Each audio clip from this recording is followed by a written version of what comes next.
First, I want to give all praises and honor to Yahweh, Ba'ashem, Yahweh Shai, Ba'ashem, Rakakwadash. Double honors to the apostles, elders, great millstone, tosses truth and rule well. Shalom to the hopefully elect, the shalom to the Akim and Akwath out there listening and learning. This goes out to the true Hebrew Israelites of the Bible, the Native Americans, Latino Americans, and so-called African Americans here in America scattered throughout the four corners of the world. This is our branch of Great Millstone, Chicago. The brother Asher coming to you with another quick lesson. As you can see, the title of the lesson, Divided States of America. And that's what this country truly is. And I'm going to play a video right quick and go through some precepts and then conclude this lesson. I hope it's edifying. Let me get to this video right quick because this place is truly divided. You know what I mean? And we know what's going to happen. Let me just grab the first precept. Because it's not going to turn back. This is, then we play this video. This is Isaiah 19:2. Salaka, it says, "And I will set the Egyptians against the Egyptians, and they shall fight everyone against his brother, and everyone against his neighbor, city against city, and kingdom against kingdom."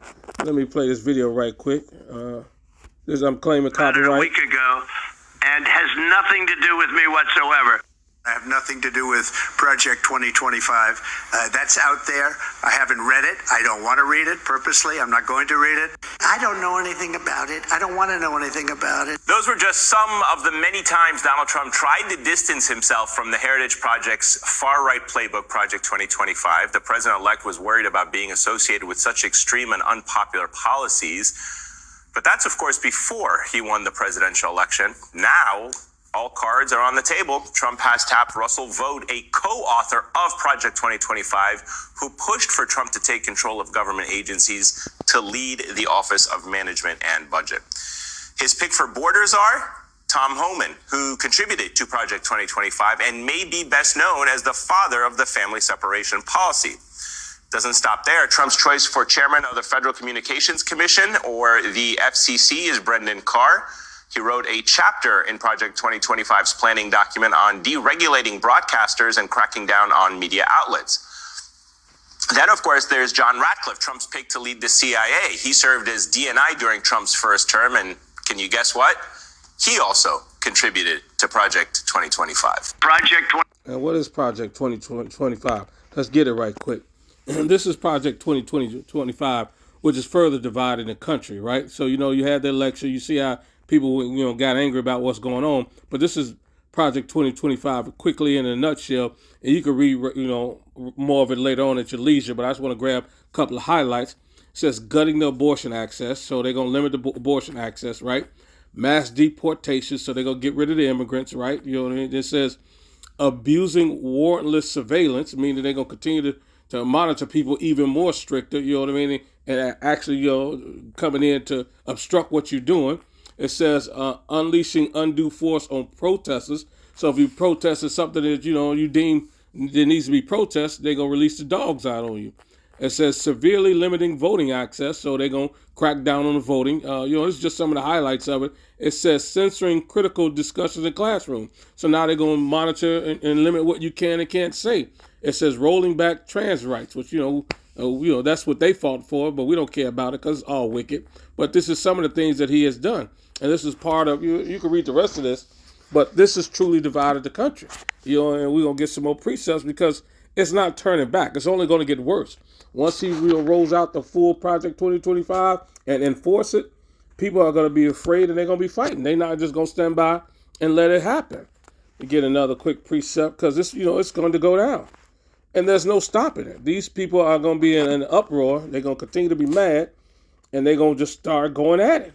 The more they restrict it, the more you put them in a pressure cooker, the more and more this place is going to explode. It's like a powder keg. They are truly mad, and they're truly divided. This is Mark 3 and 24. It says, "And if a kingdom be divided against itself, that kingdom cannot stand. And if a house be divided against itself, that house cannot stand."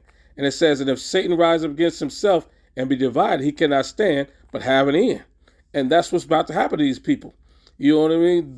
They are not going to regard who's in charge. They're going to fight tooth and nail because they want to keep their wicked rights, and the other people want to continue to oppress rights and ultimately remove the Constitution so they can implement the MOTB and the CHIP. This is their plan. This is their NWO, New World Order. But in order to enact that, you've got to, you know what I mean, like the elder, my beloved Elder Malcolm always say, you got to remove the Constitution and the Bible.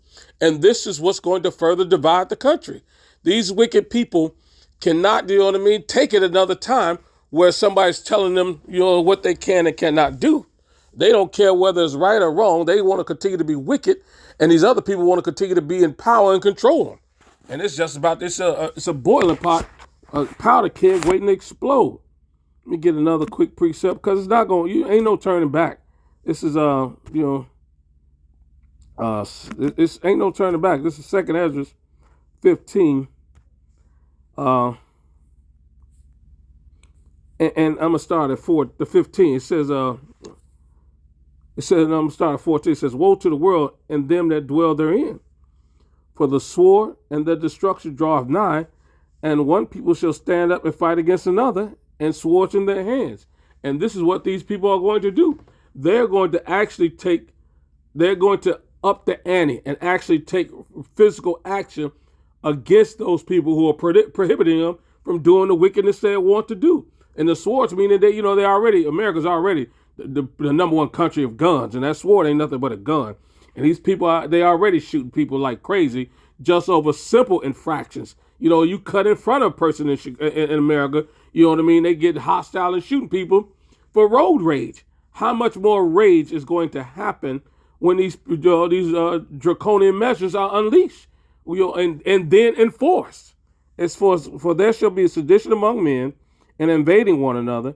They shall not regard their kings nor princes, and the course of their actions shall stand in their power. So they want this division, so they can implement martial law, so they can implement the MOTB to bring back order in their mind, and the NWO to see him. So they have to ignite the fire, and the only way to ignite this fire, because you know the fuse, they got to ignite this fuse, is to completely go after these people and what rights they think they have, you know, and that's what's going to happen to them. It says, "Man shall desire to go into a city and shall not be able to."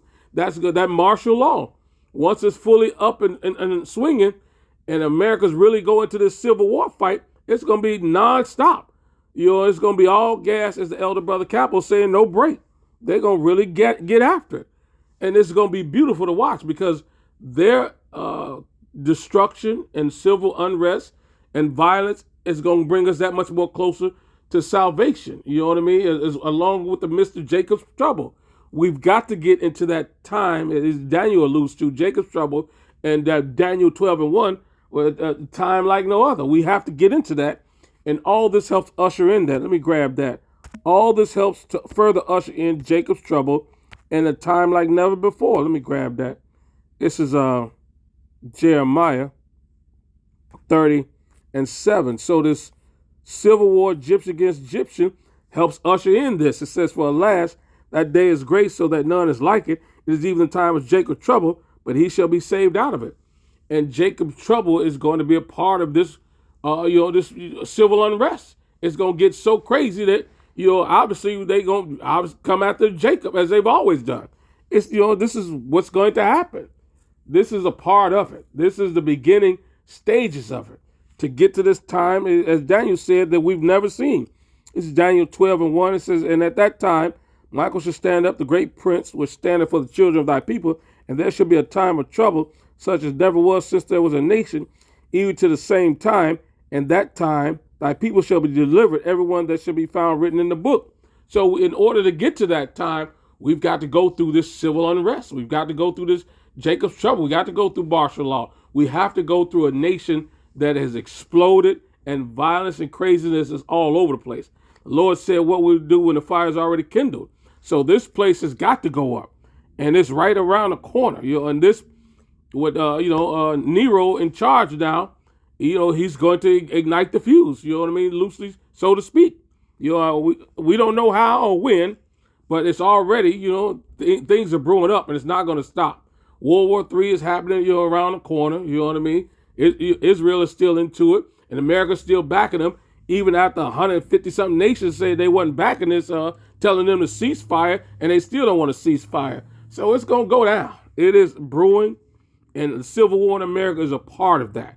You know what I mean? Where they just like civil disobedience is going to be thrown out the window. Grab another precept. And, once that is done, then all hell is going to break loose. Then the other nations, going to see fit to get their licks in too with this wicked country. After that civil unrest kicks off, it's going to be madness, and it's not going to stop. And America is the catalyst for all of the wickedness that's going to happen because they walked in great pride, and it's time for this Esau Edom, self-proclaimed white man America, to be put down like the deranged dog he is. And the only way for that to happen is for all hell to break loose. And that's right around the corner.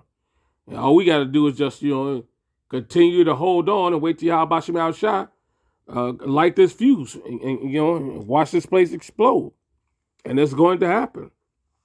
So, hope this is edifying. With that, I want to give all praise and honor to Yahweh, Ba'Shem, Yahweh Shai, Ba'Shem, Rekakwadash. Double honor to the apostles, elders, great millstone, toss truth and rule well. Till next time, Shalom and Kwam Yasharallah.